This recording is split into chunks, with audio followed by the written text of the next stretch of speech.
Thank you all for joining us this morning.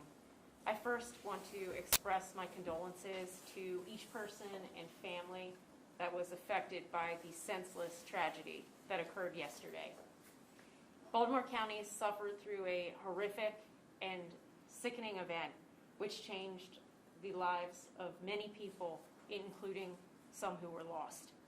For the friends and family of the victims, for the employees of the Royal Farm Store, and our entire Baltimore County community, our thoughts and prayers are with you.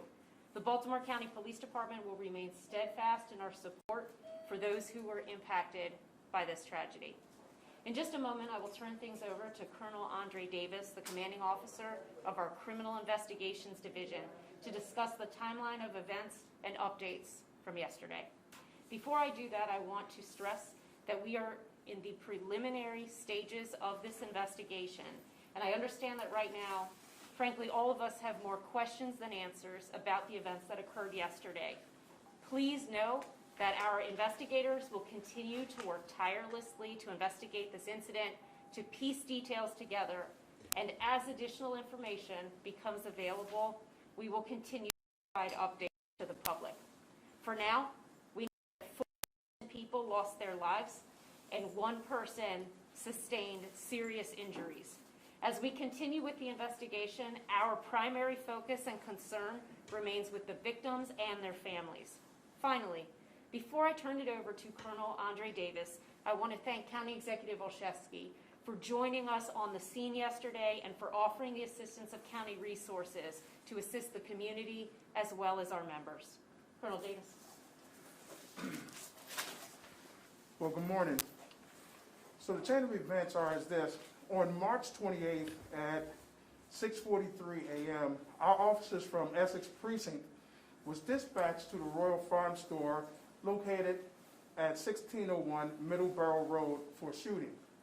When the officers, when we learned that the shooter was at the location, or the shooter arrived at the location, and once he arrived at the location, the shooter blocked in a car that was on the parking lot, exited his car, walked to the window of the car that he blocked in. He shot and killed Miss Alpha Elizabeth as she sat in her car. Then the shooter proceeded to walk into the Royal Farm Store near the cash register and saw Mr. Sylvester Day Jr. As Mr. Sylvester Day stood there, the shooter shot and killed Mr. Day. It was at that point that the shooter turned his attention to an employee who worked in the Royal Farm Store and shot and wounded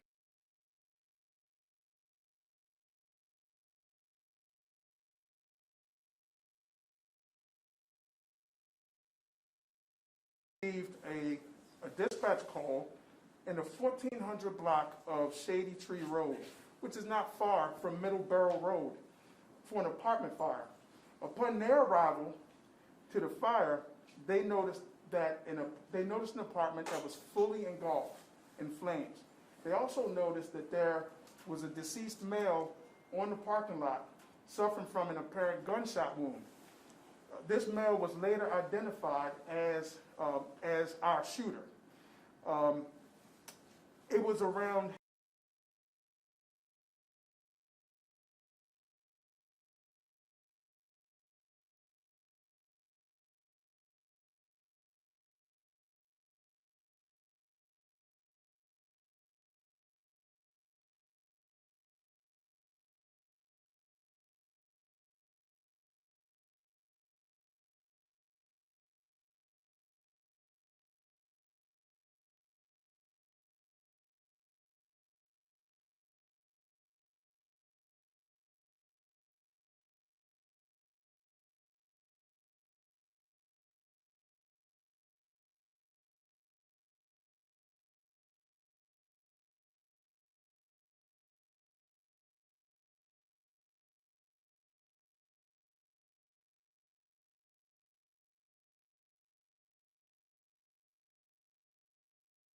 firearm that the shooter possessed was a legally purchased weapon.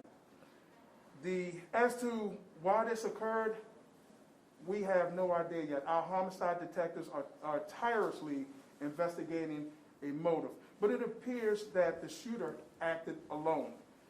Our hearts, as the chief said, our hearts and our prayers go out to the family of all of our victims, and that would be our investigation at this time.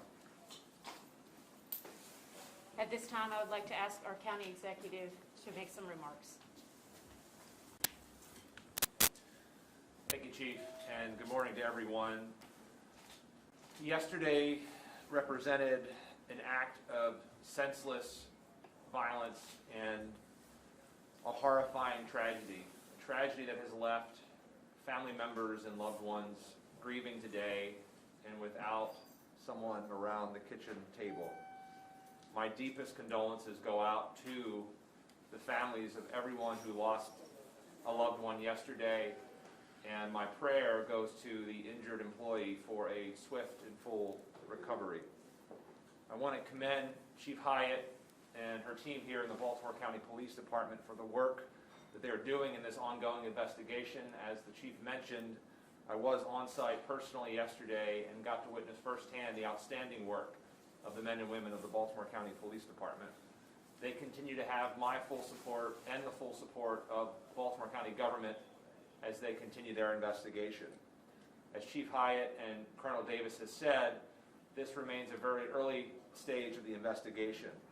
And as we have more information, we are committed to sharing that with you as we can confirm and have clear information moving forward. As that work continues, I would encourage everyone to check on and care for our neighbors, and I know that we will all be hugging our loved ones a little tighter today and tonight in the wake of this senseless tragedy. So with that, I'll turn things back over to Chief Hyatt and the team for any questions. Thank you, sir. And with that, Chief, does the rural farms have any significance to your knowledge why he would go there? again, right now, with this being an early stage in the investigation, those are some of the things that we're looking into. And as that information begins to develop, we will relay that. Can Yes. you talk about concerns with the rising homicide rate here in Baltimore County, and more specifically, some of the policing strategies you're implementing as a result? So certainly, anytime we have the loss of life, that is very significant for us in Baltimore County, as it is everywhere.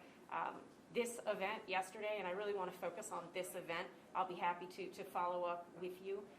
This event, we had a significant loss of life, and we are very focused on this. We are very focused on the victims and the families in this incident, and we will continue to update as we can, and I'm happy to follow up with you offline. Did the victim have, the suspect have siblings? You mentioned that he killed his parents. Are you talking to those family members? What have they been able to tell you at this point as far as his mental state? Were there signs, signals? Had anybody in the family said anything? So we have had some conversation with a family member. Right now, where we are at this point in the investigation, again, there are some points of this process that need to continue. When we are able to definitively have facts and information, we will relay that. We just want to make sure that we are putting out accurate information and that it's factual. As far as the suspect is concerned, I didn't hear his name. Are you releasing his name? We released his name yesterday in the Okay, press sorry. release, and we're intentionally speaking about the names of the victims today. To confirm, was anyone else in the home where the parents lived at any point in time during this incident, do you believe? Those are still, there are a lot of facts right now that we are still focused on clarifying. I'm sure that you can understand that we were managing multiple scenes yesterday. There was a lot that was going on, and there was work that went on by a lot of people well into the night between our patrol officers, our forensics team, and our investigators, and there are so many things that we're still sorting out. We wanted to be able to have a press conference today to tell you what we do know, and we assure you that we will have subsequent opportunities to provide information once we know it definitively. You said that the gun was registered. Was it registered to him, someone else in the household, anything like that? That's a good question. The gun was, in fact, registered to him. provide any more information about how you purchased it, when you purchased it? It was a legal purchase, and I would be speculating, no, actually the purchase was in 2020. Were you able to, either you were you able to speak with the victim who survived? And was there anything said to the victim as just prior to being shot? So our investigators have spoken with the victim, who obviously is recovering from a significant injury and a very traumatic event. They will continue to have conversation. As you can imagine, yesterday was a very difficult day, but they did have conversation, and they will continue to have.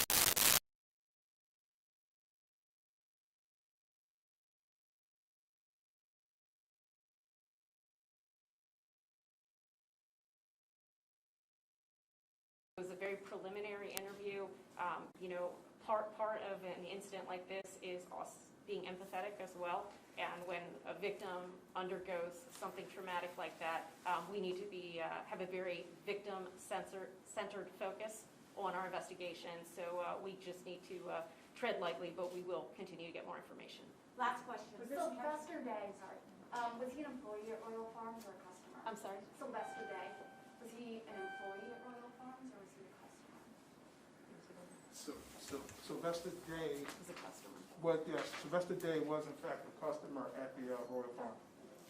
Thank you, everyone.